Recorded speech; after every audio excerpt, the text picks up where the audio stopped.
महाभारत में लिखा है जब बाप जवान हो तो जवान बेटी के साथ तन्हाई में ना बैठे। किस किताब में लिखा है? महाभारत में। बाप जब जवान हो तो जवान बेटी के साथ अकेले में ना बैठे। कभी कभी ऐसा भी होता है कि बेटी की आबरू का लुटेरा बाप ही बन जाया करता है। दूसरी किताब उसका नाम है ऋग्वेद। ऋग्वेद में लिखा है कि ब्रह्मा ने औरत को औरत बनाया तो इसका मतलब है कि पांव फैला करके ना बैठे, पांव समेट करके बैठे। ब्रह्मा ने औरत को औरत बनाया है तो इसका मतलब है सर उठा करके ना चले, सर झुका करके चले। ऋग्वेद में लिखा है कि अगर ब्रह्मा ने औरत को औरत बनाया है तो बारीक कपड़ा ना पहने ताकि अंदर का जिस्म कपड़े से बाहर नजर आए। रामायण में लिखा हुआ है जब राम जी सीता जी ने वनवास काट लिया, 14 साल के बाद वापिस आए तो लक्ष्मण जी को माला हाथ में दे करके लोगों ने कहा कि अपने भाई का स्वागत करो, अपनी भाभी का स्वागत करो, माला डाल करके भाई के गले में डालो, माला अपनी भाभी के गले में डालो। तो लक्ष्मण जी ने माला लिया, 2-4 कदम चलने के बाद खड़े हो गए। पूछा लोगों ने, अरे क्या हुआ? माला लेकर के स्वागत करो, अपनी भाभी के पास जाओ, आबरू बचा करके आई है, इज्जत बचा करके आई है, 14 साल का वनवास काट करके आई है, माला लो, अपनी भाभी के गले में डालो। तो लक्ष्मण जी खड़े, बोला क्या हुआ? कहा मेरी भाभी के साथ 2-4 औरत और बैठी हुई हैं, मुझे पता ही नहीं चल रहा है कि उसमें मेरी भाभी कौन। कहा सुभान अल्लाह, 14 साल अपनी भाभी के साथ रहे जंगल में, भाभी का चेहरा नहीं देखा। का भाभी तो घूंघट डाल करके रहती थी, जब बाहर निकलती थी तो घूंघट डाल करके बाहर निकलती थी। मैंने पैर के सिवा कुछ नहीं देखा, इसलिए मुझको गलतफहमी हो रही है, 4 औरत में बैठी मेरी भाभी कौन है। पठान फिल्म चल रही थी दिल्ली में, तो अररिया का आदमी यहां से टिकट लिया पठान फिल्म देखने के लिए। तो जैसे जलसा का पिंडाल है ऐसे सिनेमा हॉल का पिंडाल नहीं होता। यहां औरत अलग बैठती है, वहां मर्द अलग, मर्द यहां अलग बैठते हैं, लेकिन सिनेमा घर में औरत मर्द दोनों एक साथ बैठते। एक औरत बैठी हुई थी सीट पर, उसके बराबर की सीट खाली थी। एक जवान आकर के बोला, मैडम ये बगल की जो सीट है इसमें मैं बैठ सकता हूं? का बैठ जाओ।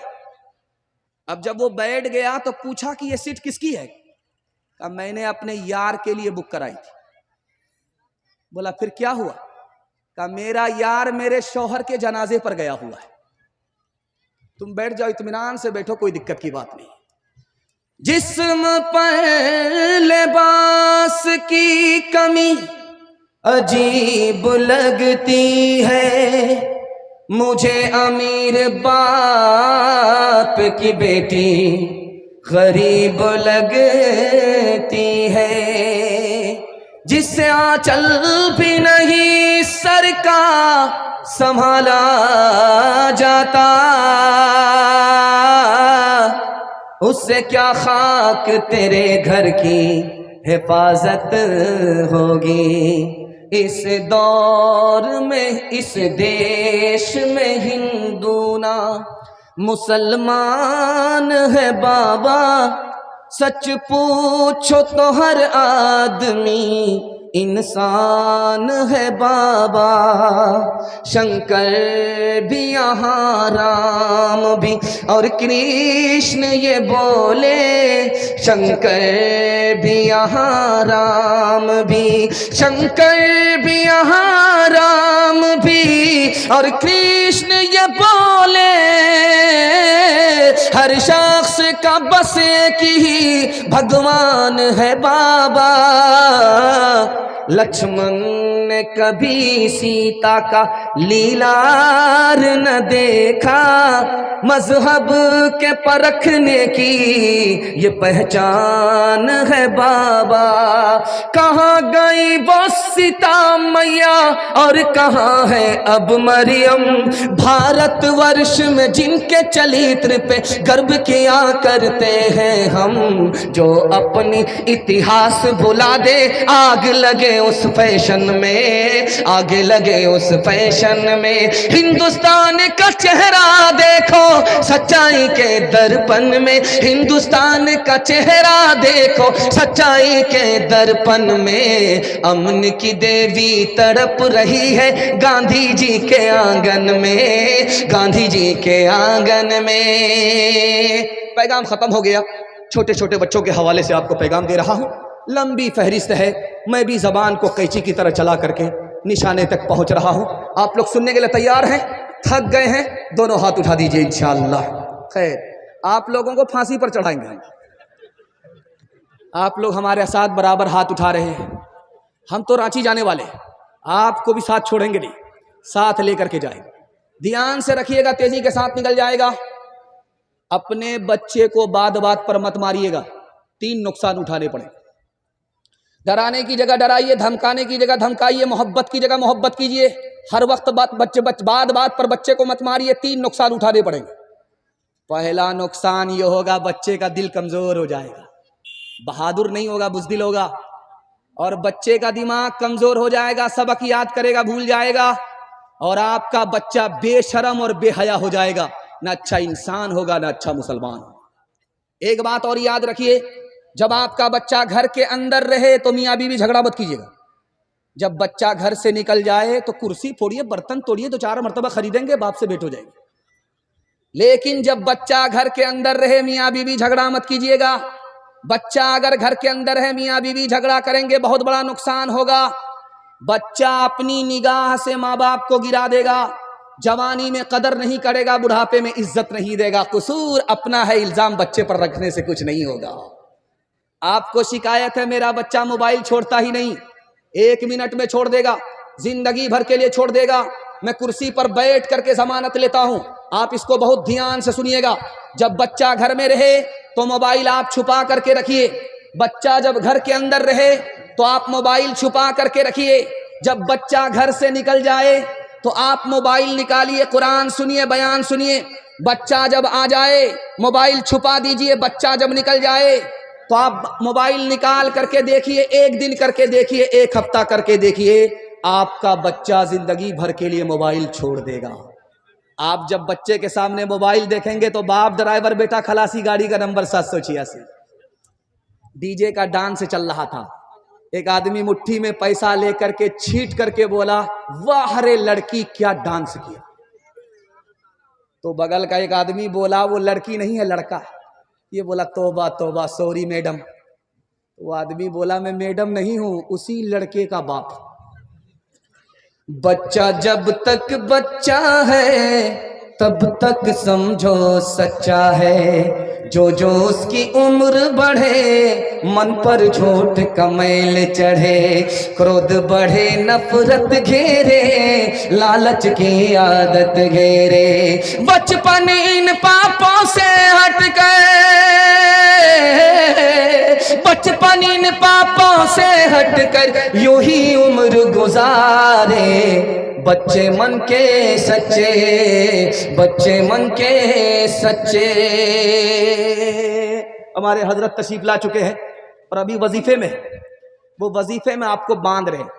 एक आदमी बराबर पूछता रहता है कि हजरत सोहराब साहब काला कपड़ा पहन करके तकरीर क्यों करते हैं? तो मैंने कहा कि दरअसल लोग गौर से देखते हैं, नजर लगाते हैं, और वो काला कपड़ा पहन करके पहले से आते हैं कि नजर काटते रहते हैं। अल्लाह इनकी उम्र में बरकत दे। बहुत सारी मस्जिद इनके ताउन से आबाद हो जाती है, बहुत सारे मदरसे इनके ताउन से आबाद हो जाते हैं। अल्लाह उम्र में बरकत दे, इनके साये को दराज फरमाए। 5 मिनट सिर्फ पैगाम औरतों के हवाले से आपको सुना देता हूं, और अपनी कुर्सी को मैं छोड़ रहा हूं, उनके लिए माहौल बन चुका है। अल्लाह आपको जज़ाए खैर दे। औरतों की खिदमत में पैगाम जा रहा है। आप लोग हमारा साथ देंगे थोड़ी देर के लिए, 5 मिनट के लिए? हाथ उठा दीजिए इंशाअल्लाह। अल्लाह के रसूल ने निकाह पढ़ा करके दूल्हा से कहा, जिस लड़की से तुम्हारी शादी हुई है इस लड़की की कुर्बानी तुमसे ज्यादा है। दूल्हे ने कहा कि या रसूल अल्लाह, कमाते हम हैं, पसीना हमारा छूटता है, इस लड़की की कुर्बानी किया है तो बैठ करके रानी बन करके खाती है।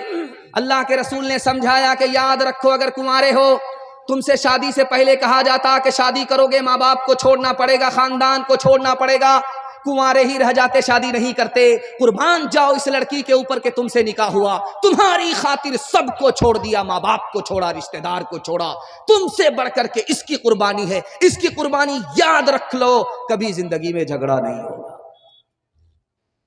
झगड़ा कहां होता है वो वजह बता रहा हूं। शौहर कहता है जैसा मैं हूं वैसी बनना पड़ेगा, जैसा मैं हूं वैसी मेरी बीवी को बनना पड़ेगा। याद रखिए, मैं कुर्सी पर बैठ करके लिख करके आपको दूंगा, आप जैसे हैं वैसी बीवी आपकी कभी नहीं बनेगी।